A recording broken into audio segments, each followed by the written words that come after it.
আমরা এখন যমুনা নদী অতিক্রম করছি, আর এদিকে দেখো সবাই বাইরের দিকে দেখার জন্য কতটা আগ্রহী হয়ে রয়েছে। একবার বাথরুমে যেতে হলে কিভাবে যেতে হয় দেখো।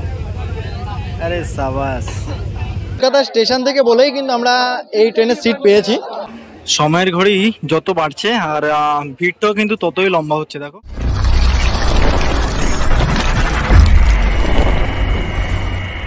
হর হর মহাদেব। হ্যাঁ, থাম্বনেল টাইটেল থেকে তোমরা বুঝতে পেরেছো আমাদের আজকের এই ভিডিওটা কি নিয়ে। আমি এখন বর্তমানে রয়েছি নবরায়নগর রেলওয়ে স্টেশনের ঠিক সামনে। টিকিট করে নেব, প্ল্যাটফর্মে যাব, ট্রেন ধরবো, রানাঘাট যাব। চলো যা টিকিটটা করিনি। রানাঘাট থেকে আমি যাব দমদম জংশন, আর নয়াটি হয়ে যাব আমি। ভাড়া পড়ছে 15 টাকা। Ticket successful. আর এই হচ্ছে রেলওয়ে স্টেশন। সময় হচ্ছে এখন 4:02। ট্রেন জাস্ট কিছুটা লেট করে প্রবেশ করছে রায়নগর রেলওয়ে স্টেশনের। কোনো প্ল্যাটফর্ম নেই, মানে একটাই প্ল্যাটফর্ম, ঠিক আছে। যাই হোক, এটা ডবল লাইন হবে আর একটু ওয়েট করতে হবে আমাদেরকে। আর রানাঘাটের যে কারশেডটা রয়েছে না, এটা হচ্ছে শিয়ালদা ডিভিশনের সব থেকে বড় কারশেড।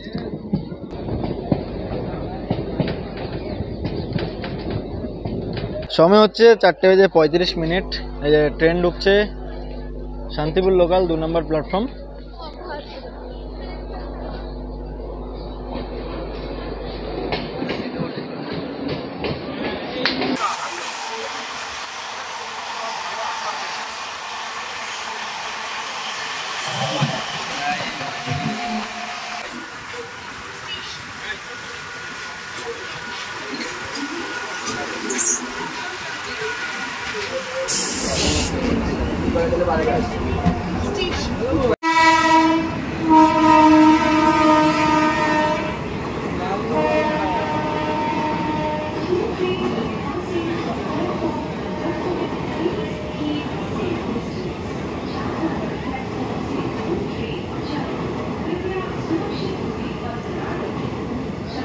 আচ্ছা, সময় হয়ে গেছে 7:20, আর আমরা ফাইনালি এসে পৌঁছে গেছি কলকাতা। আমাদের পশ্চিমবঙ্গে রাজধানী কলকাতা রেলওয়ে স্টেশন।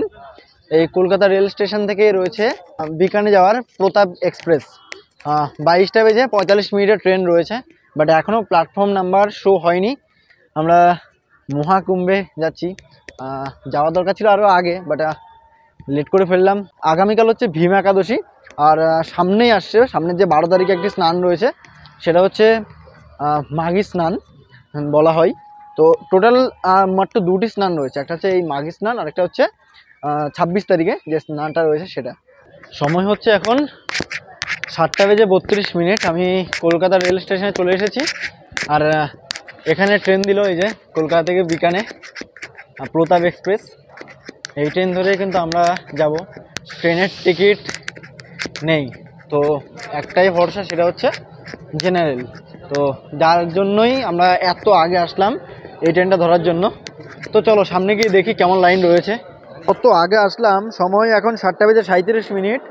তাই এই অবস্থা দেখো। তোমরা যদি কেউ এই কুম্ভ মেলায় যেতে চাও এই প্রতাপ এক্সপ্রেসে, তো একটু তাড়াতাড়ি এসো, তবেই একটু আগে লাইনে দাঁড়াতে পারবে এবং সিটটাও পাওয়ার সম্ভাবনা অনেক থাকবে।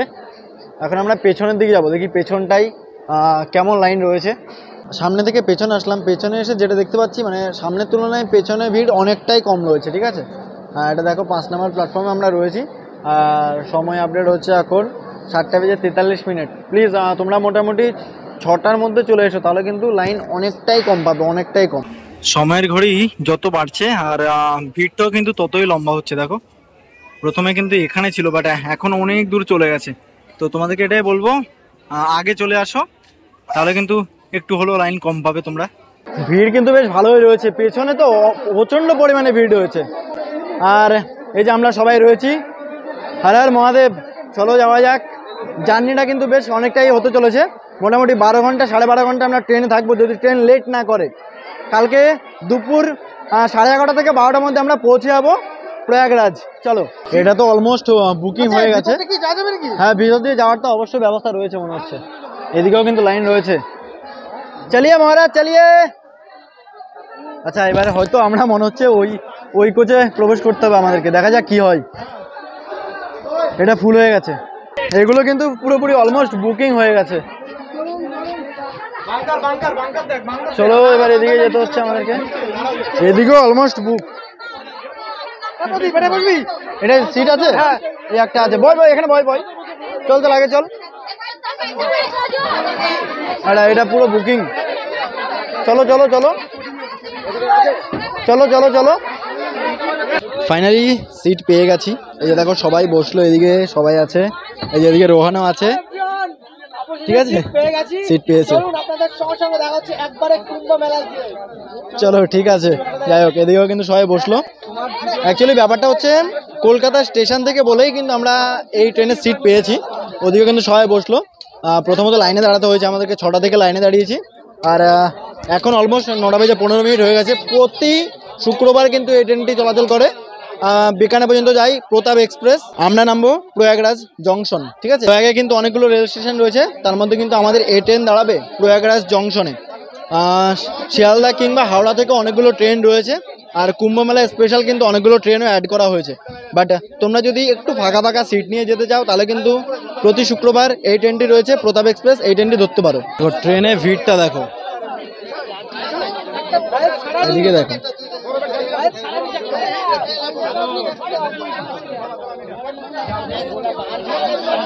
ভিড় তো আরো হবে যখন ধীরে ধীরে আমরা বর্ধমান, আসানসোল, তারপরে বিহারে প্রবেশ করব, তখন তো অবস্থা আরো খারাপ হবে।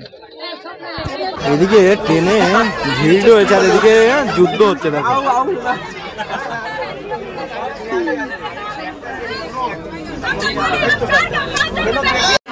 हर हर गंगे, हर हर गंगे, हर हर महादेव, हर हर महादेव। चलो সবাই কুম্ভে চলো।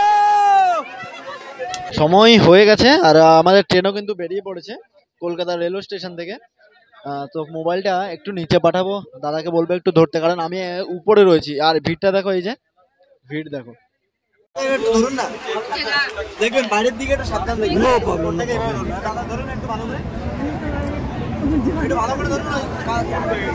পুরো লোকজন দেখাচ্ছি। না না না না, এই উপরে ধরবেন। বাস বাস বাস। আর বলুন, কলকাতা স্টেশন ছেড়ে বেরিয়ে যাচ্ছি।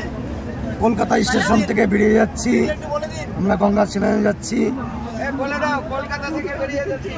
হর হর মহাদেব, হর হর মহাদেব, হর হর মহাদেব, হর হর মহাদেব। জয় জয়। যমুনা সরস্বতী কি দোষ করলো? গঙ্গা গঙ্গা বলে যাচ্ছে সবাই।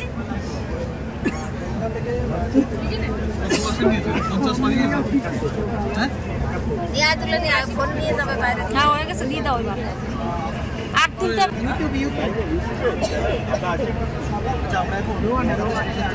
আচ্ছা দেখুন, এই মুহূর্তে আমরা কলকাতা রেলস্টেশন থেকে ছেড়ে আছি, বাট আমাদের কম্পার্টমেন্টে যতই ভিড় থাকবে মনের মধ্যে কিন্তু একটা আলাদা আনন্দ, একটা আলাদা ফিলিংস কাজ হচ্ছে, যেটা বড় ভাষা রাখে না। তো চলুন এই আনন্দ বোঝা আমাদের গন্তব্য। এই তো এখন বেরিয়ে যাচ্ছি, এই তো প্ল্যাটফর্ম শেষ হয়ে গেল।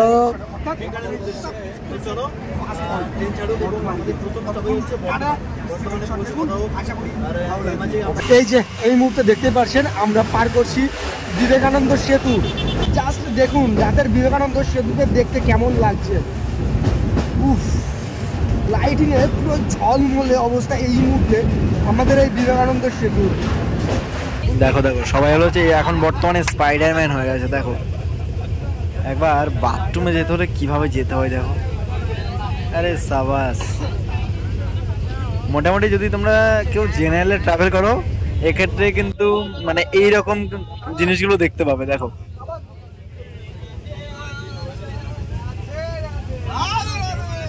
আবার এদিকে চলছে অনুষ্ঠান চলছে। দেখো কলকাতা স্টেশন থেকে 98 কিলোমিটার পথ চলা শেষ করে আমরা ফাইনালি এসে পৌঁছে গেছি আমাদের যাত্রাপথের প্রথম রেলওয়ে স্টেশন বর্ধমান। আর বর্ধমানকে কিন্তু বলা হয় আমাদের পশ্চিমবঙ্গের ধানের গোলা বা ধানের ভান্ডার।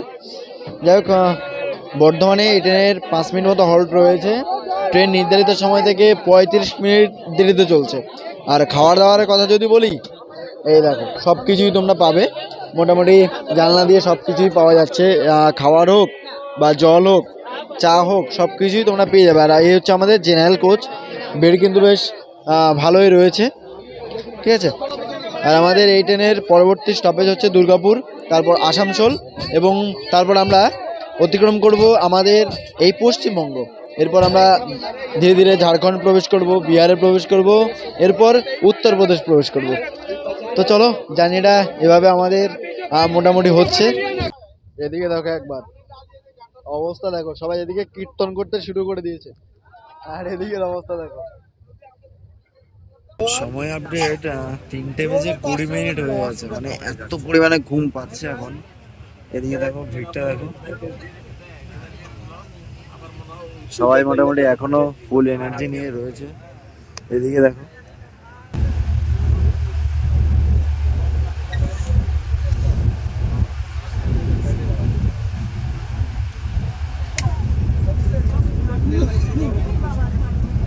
High, good morning. 463 কিলোমিটার যাত্রা সম্পূর্ণ করে আমরা ফাইনালি এসে পৌঁছে গেছি গয়া জংশন। গয়া কেন বিখ্যাত? কারণ গয়া পিণ্ডদানের জন্য কিন্তু খুবই বিখ্যাত রয়েছে। আর গয়া স্টেশনে ভিড় কিছুটা এরকম। এখানে আমাদের এই ট্রেনের মাত্র 5 মিনিট হল্ট রয়েছে। ট্রেন অনেকক্ষণই দেরিতে চলছে, মোটামুটি ওই 34 মিনিট মতন ট্রেন লেট চলছে। আর গয়াকে জংশন বলার কারণ হচ্ছে এখান থেকে পাটনা যাওয়ার লাইনটা ভাগ হয়ে যায়, তাই গয়া হলো জংশন। যাই হোক, এরপরে আমাদের এই ট্রেনের আর একটি মাত্র স্টপেজ রয়েছে, সেটা হচ্ছে পণ্ডিত দীনদয়াল উপাধ্যায় জংশন। আর পরবর্তী স্টপেজ হচ্ছে আমাদের প্রয়াগরাজ। তবে এই ডিস্টেন্সটা কিন্তু অনেকটাই লং ডিস্টেন্স। এখন সময় হচ্ছে 6:25, আর আমরা পৌঁছাবো আমাদের গন্তব্যে অলমোস্ট 11:30, 12টা বেজে যাবে। তো চলো, ট্রেন ছেড়ে দিল গয়া জংশন থেকে।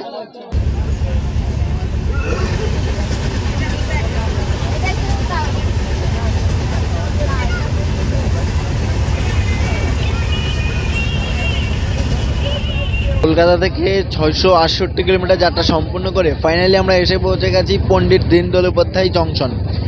এই স্টেশনকে জংশন বলা হয়।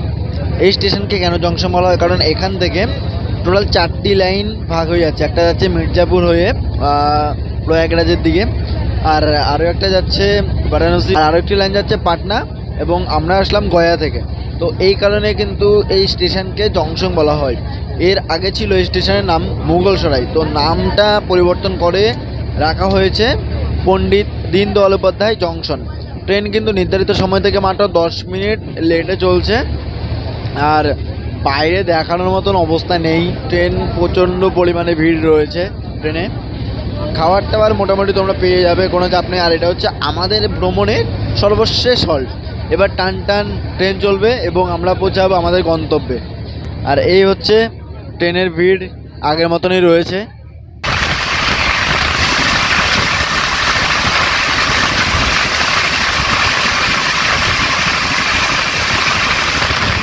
জানি না কতটা কি দেখাতে পারবো। সামনে থেকে আসছে 12802 পুরুষোত্তম এক্সপ্রেস, যেই ট্রেনটি চলে যাবে পুরীতে। তো চলো দেখি একটু কেমন কি দেখাতে পারি, জানি না কতটা কি তুলে ধরতে পারবো।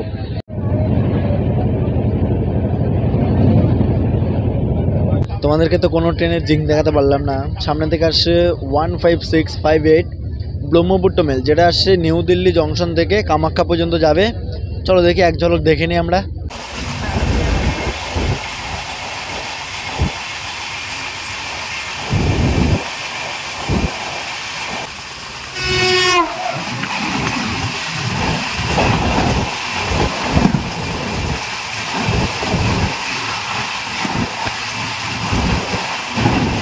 আমরা প্রয়াগরাজ চৌকি রেলওয়ে স্টেশন অতিক্রম করলাম, তবে আমাদের এই ট্রেনের কোনো হল্ট ছিল না। এবার আমরা অতিক্রম করব যমুনা সেতু বা পুরনো ননি ব্রিজ। চলো, ফাইনালি আমরা এখন অতিক্রম করছি যমুনা নদী। জয় শ্রীরাম।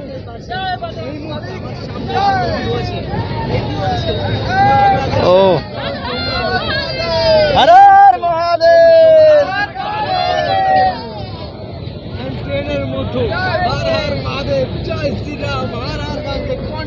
আমরা এখন যমুনা নদী অতিক্রম করছি, আর এদিকে দেখো সবাই বাইরের দিকে দেখার জন্য কতটা আগ্রহী হয়ে রয়েছে। ভাই এই রকম অভিজ্ঞতা শুধুমাত্র জেনারেলে যারা রয়েছে তাদের ক্ষেত্রেই ভাই সেরা লেভেলের সেরা। এদিকে দেখো যমুনা নদীর উপরে কিন্তু আমাদের ট্রেন অলমোস্ট দাঁড়িয়ে গেছে বললেই চলে। এদিকেও দেখো সবাই, বেশ দারুণ লাগছে। এই মুহূর্তটা সত্যি বেশ বাঁধিয়ে রাখার মতো।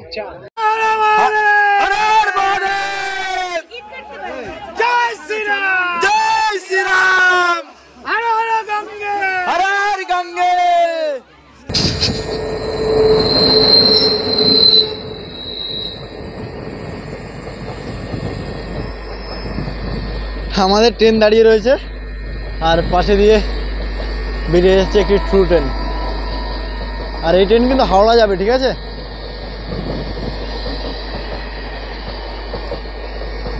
আমাদের কিন্তু যাওয়ার কথা ছিল একদম প্রয়াগরাজ জংশন পর্যন্ত, তবে ট্রেনের সিগন্যাল না থাকার কারণে আমরা এখন নেমে গেছি। আর প্রয়াগরাজ রামবাগ একদমই পাশে রয়েছে, আর এখান থেকে সঙ্গম একদমই কাছে। যাই হোক, আমরা এখান থেকে হেঁটে চলে যাবো। আর তোমরা যদি প্রয়াগরাজে নামো, ভিড়ের সময় আসলে তোমাদের পুরো রাস্তাটাই হেঁটে যেতে হবে। আর যদি একটু ফাঁকা টাইমে আসো তাহলে মোটামুটি 3 থেকে 4 কিলোমিটার তোমাদের হাঁটতে হবে। যাই হোক, দেখো সবাই কিন্তু নেমে যাচ্ছে আর আমিও নেমে গেলাম। তো ভাবছি প্রথম পর্বটা আমরা এখানে শেষ করি, আর দ্বিতীয় পর্বটা আবার এখান থেকে আমাদের স্টার্ট হবে, কারণ ভিডিওটা অনেকটাই লং হয়ে যাবে, যার কারণে আমরা ভিডিওটা এখানে শেষ করলাম। কেমন লাগলো তোমাদের এই ভিডিওটি অবশ্যই কমেন্টস করে জানাবে। ভিডিওটি যদি ভালো লাগে থাকে লাইক কমেন্ট শেয়ার এবং চ্যানেলটাকে সাবস্ক্রাইব করে রাখবে। দেখা হচ্ছে আবারও আমাদের এই কুম্ভ মেলা বা এই প্রয়াগের দ্বিতীয় পর্বে। চলো টাটা, ভালো থাকো।